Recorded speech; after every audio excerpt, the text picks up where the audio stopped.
అదేవిధంగా ఉచిత బస్సు ప్రయాణం రేపు 15వ తేదీ నుంచి ఆగస్టు 15 నుంచి మహిళలకి ఎలక్షన్స్కి ముందు ఏదైతే చెప్పారో ఉచిత బస్సు ప్రయాణం 3 ఉచిత సిలిండర్ గ్యాస్ సిలిండర్లు ఫ్రీగా ఇస్తామని మాట తప్పకుండా చేశాం.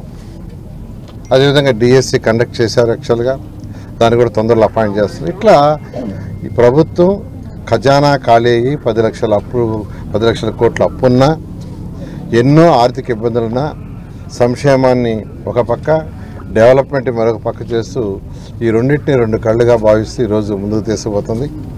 ఈ నేపథ్యంలో గతంలో టిట్కో హౌసెస్ 2014-19లో ఆ రోజు ముఖ్యమంత్రి గారి యొక్క ఆదేశం ప్రకారం ఆయన ఒకటే ఆదేశించారు, ప్రతి మహిళ తన భర్తతో పిల్లలతో ఆనందంగా ఉండేది కట్టమని.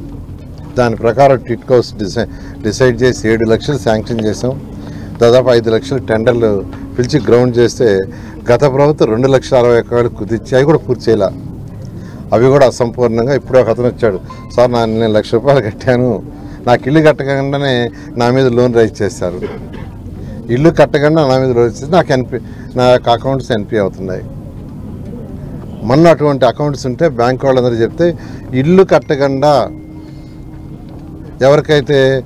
ఎవరి మీద అయితే ఎక్స్ట్రా లోన్ రైజ్ చేశారో వాళ్ళు ఇబ్బంది పడకుండా ఉండడానికి ప్రభుత్వం 140 కోట్లు కట్టింది బ్యాంకులకి.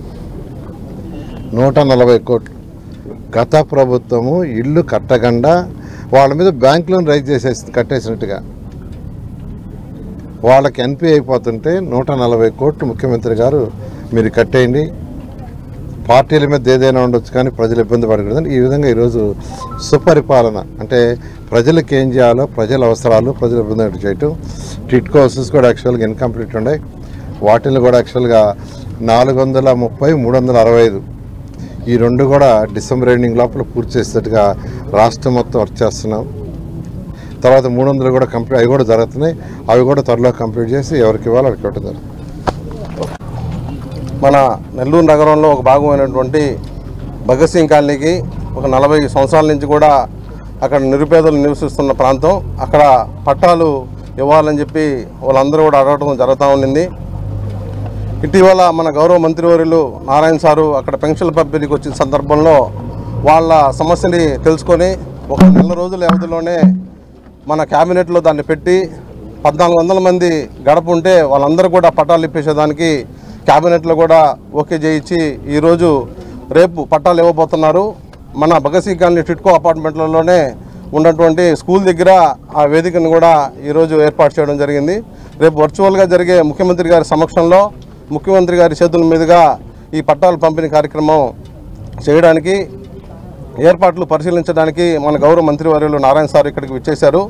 ఆయనకి ఈ భగత్ సింగ్ కాలనీ ప్రజల తరఫున వాళ్ళకి మంత్రి గారికి రుణపడి ఉంటారు. అక్కడ ప్రాంతవాసులందరూ కూడా అది అసాధ్యం, అసలు అది జరగదు అన్న పనిని నారాయణ సారు చేసి చూపించారు. ఆయనకి మా డివిజన్ ప్రజల తరఫున, భగత్ సింగ్ కాలనీ వాసుల తరఫున ప్రత్యేకమైనటువంటి ధన్యవాదాలు తెలియజేసుకుంటున్నాను.